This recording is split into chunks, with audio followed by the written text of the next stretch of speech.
I am Shang Jitao, a peach tree growing tenaciously in the reinforced concrete city, gentle yet unyielding, soft yet never bowing to hardship. People always describe me as mild, obedient and well-behaved, a docile newcomer who never makes trouble or conflicts in the workplace.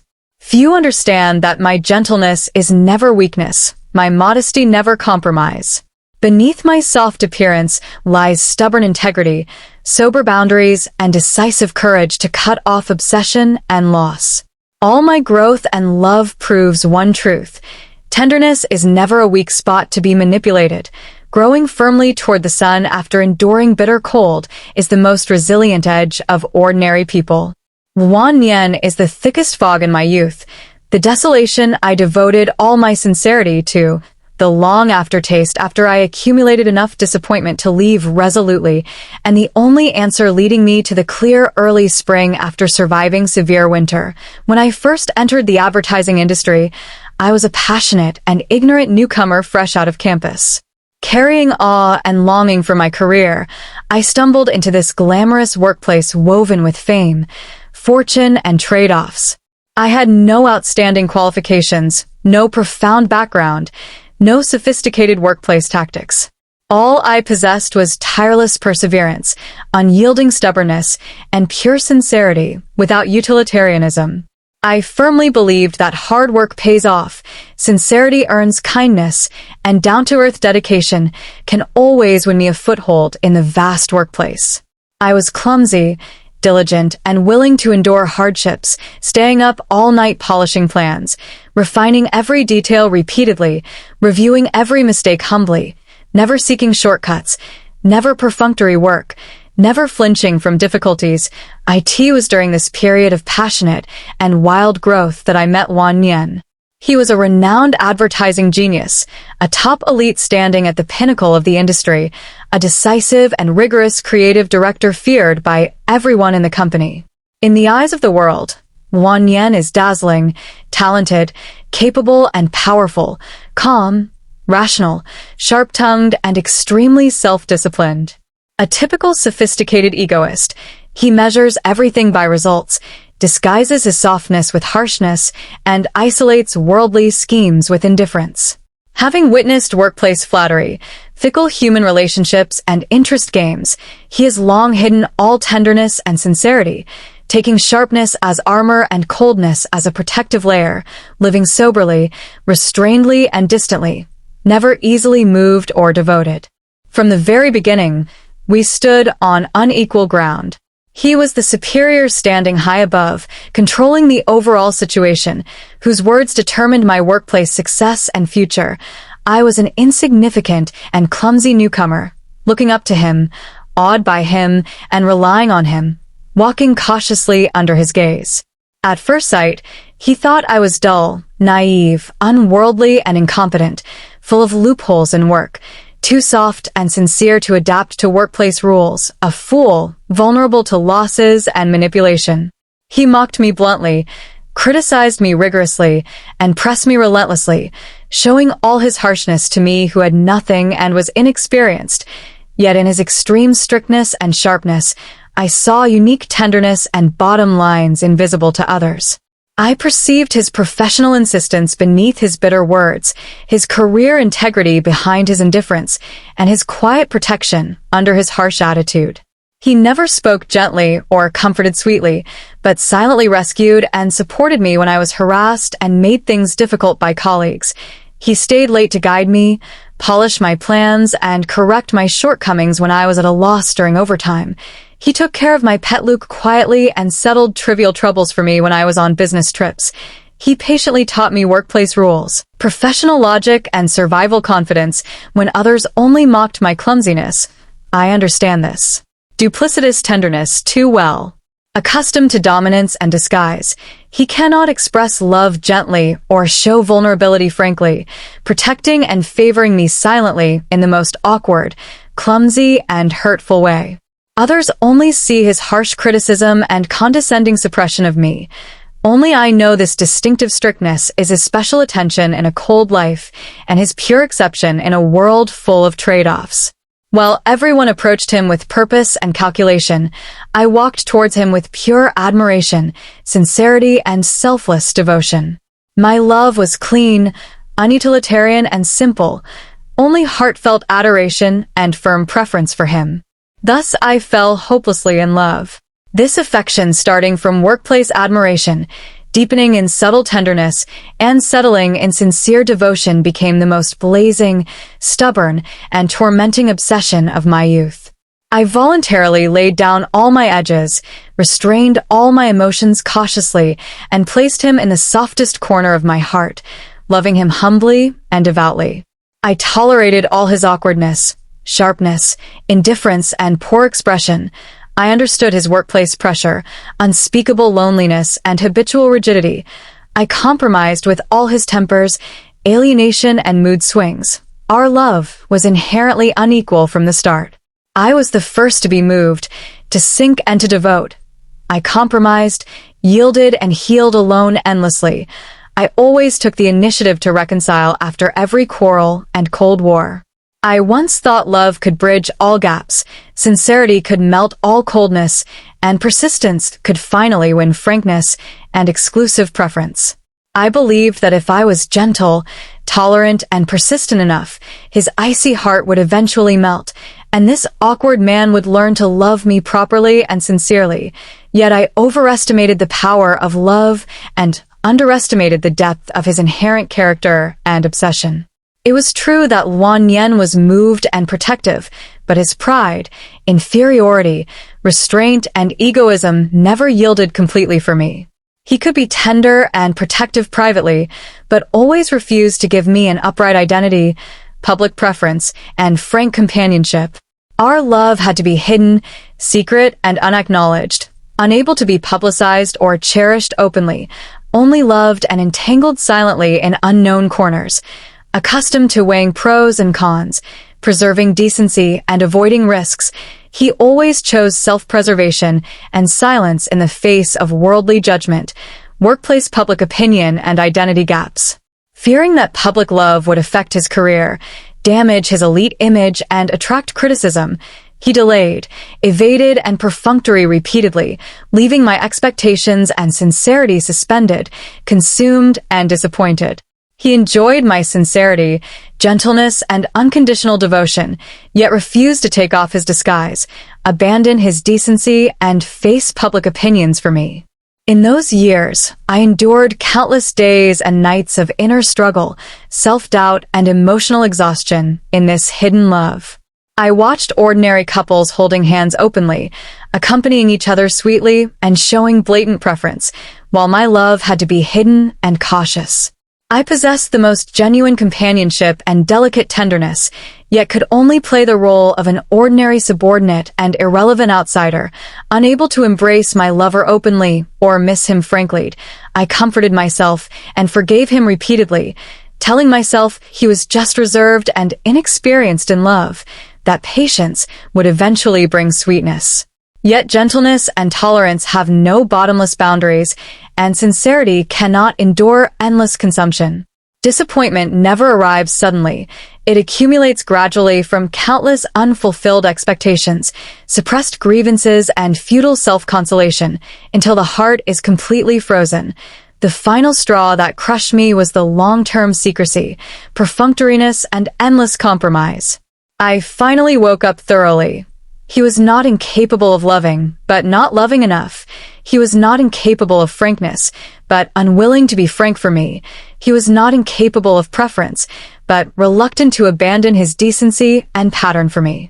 His love was always reserved and calculated, hiding all sincerity and tenderness in the dark while leaving all coldness and propriety in the light, letting me bear all humbleness, suspicion, and regret alone. I loved sincerely and fearlessly, yet never lost my bottom line and dignity. I could tolerate my lover's clumsiness, understand his difficulties, and forgive his awkwardness, but I would never accept hidden, unacknowledged, and calculating love. I could yield humbly for love, but never abandon my dignity, lose myself, or exhaust my sincerity. When my affection was repeatedly consumed, my expectations constantly dashed, and my sincerity repeatedly failed, I chose to stop losses in time and leave decisively. There was no hysterical quarrel, no lingering entanglement, no tearful farewell. Having accumulated 6 years of disappointment, I left him and this city carrying all my love and grievances, cutting off all ties completely, and without looking back. I was heartbroken and scarred at that moment, yet extremely sober, determined and free. I would rather heal alone with wounds all over my body than continue to exhaust myself in an unequal, unfrank, and uncherished relationship. The years after leaving Luan Nian were the most thorough, blazing, and transformative growth period of my life. I withdrew completely from that humble and forbearing love, no longer revolving around anyone, no longer compromising for others, no longer wronging myself for affection. I recovered all my gentleness, sincerity, and obsession, devoting everything to nourishing, fulfilling, and achieving myself. I shed my humility and love, regained my inherent stubbornness and perseverance, went to a strange city alone, started a business from scratch, and took root in a new industry and new life. The road of entrepreneurship was far more arduous than workplace struggle. With no shelter, no fallback, and no preference, I endured all storms, pressures, setbacks, and troughs alone. I survived the despair of capital rupture, the confusion of unrecognition, the frustration of repeated failures, and the cold winter of helplessness. Once gentle and dependent, I became decisive, firm, sober, and independent after leaving him, calm in difficulties, unyielding in setbacks, and self-reliant in all things, gradually supporting my career, life, and confidence with my own hands. Tempered by years and time, I achieved thorough transformation. No longer the ignorant newcomer looking up to and relying on him, I grew into an independent woman with my own career, pattern, confidence, and edge. I no longer needed others' preference for warmth or others' shelter for stability. I became my own reliance, confidence, and sunshine. I learned self-love, independence, trade-off judgment, and firm insistence, shedding all childish humility to live magnanimously, calmly, soberly, and powerfully. It was when I completely let go of the past, healed myself, and lived for myself that Luan Nian finally woke up. Crossing thousands of miles and north-south distances, he ran frantically towards me. Only after losing me did he finally see his true heart, realizing that the most precious, irreplaceable, and irreparable thing in his life had been missed, pushed away and ruined by his own trade-offs. Pride and awkwardness, belated regret after loss is the most blazing, profound, and lingering.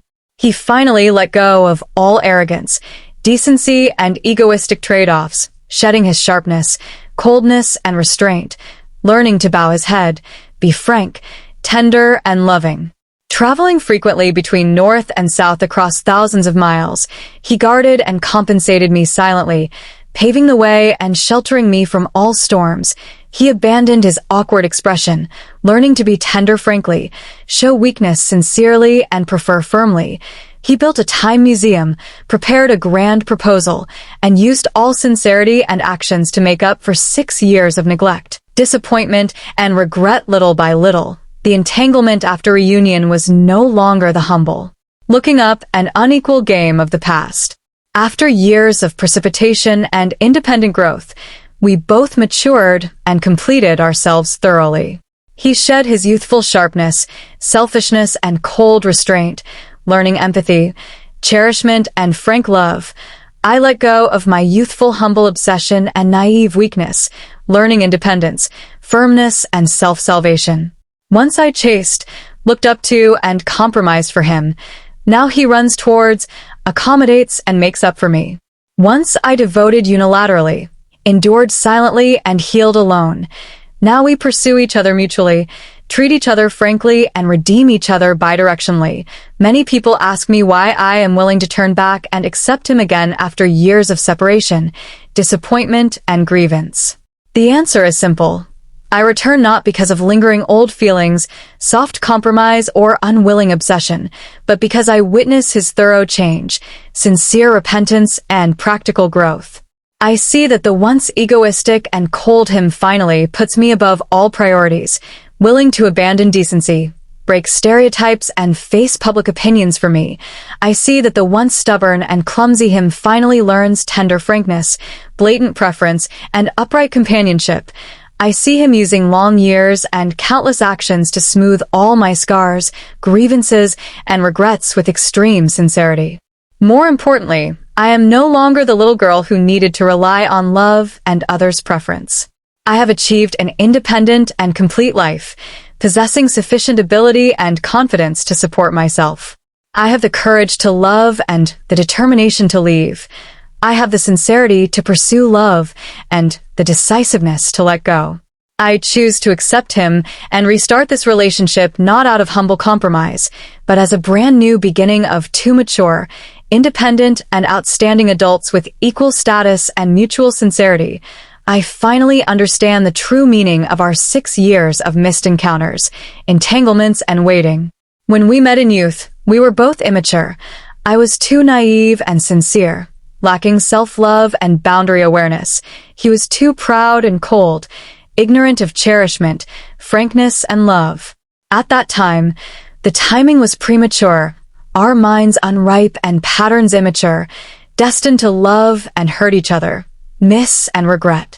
Time and separation became our best practice and fulfillment.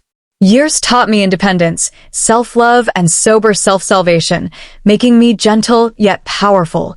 Years taught him to lay down his edge and pride, learning to cherish and be frank. After all the bitter winters and lingering regrets, the clear early spring finally arrives. After enduring humble secret love, tangled affection, endless waiting, and lonely growth, we finally meet, love, and stay together again in our most mature, transparent, and determined years. No more humble looking up, identity gaps, hidden forbearance, or calculated trade-offs. Only equal side-by-side companionship, frank treatment, blatant preference, and upright lifelong devotion. I finally comprehend the best appearance of love. True love is never one-sided humble compromise, one-sided desperate devotion, or one-sided silent healing. It is mutual growth, mutual fulfillment, and mutual redemption after experiencing storms independently. I once healed your coldness with all my tenderness. Now you make up for my scars with your whole life. I once wandered alone in thick fog. Now you accompany me to wait for the clear early spring. We missed a whole youth, yet fulfilled a whole life. I am Shang Jitao, growing from an ignorant and forbearing workplace newcomer to a gentle, powerful, sober, and independent mature woman with mountains and seas in her heart. I once loved humbly to the bone, yet never lost my inherent stubbornness and integrity. I once was scarred by separation, yet never abandoned my sincerity and courage to grow toward the sun. Through 6 years of devotion, farewell, self-healing, and growth, I finally ushered in my clear early spring, met Luan Nian, who finally learned to love me properly and gained an equal, candid, and perfect rest of life. All life's misses, regrets, hardships, and waits are for the final right time and perfect fulfillment.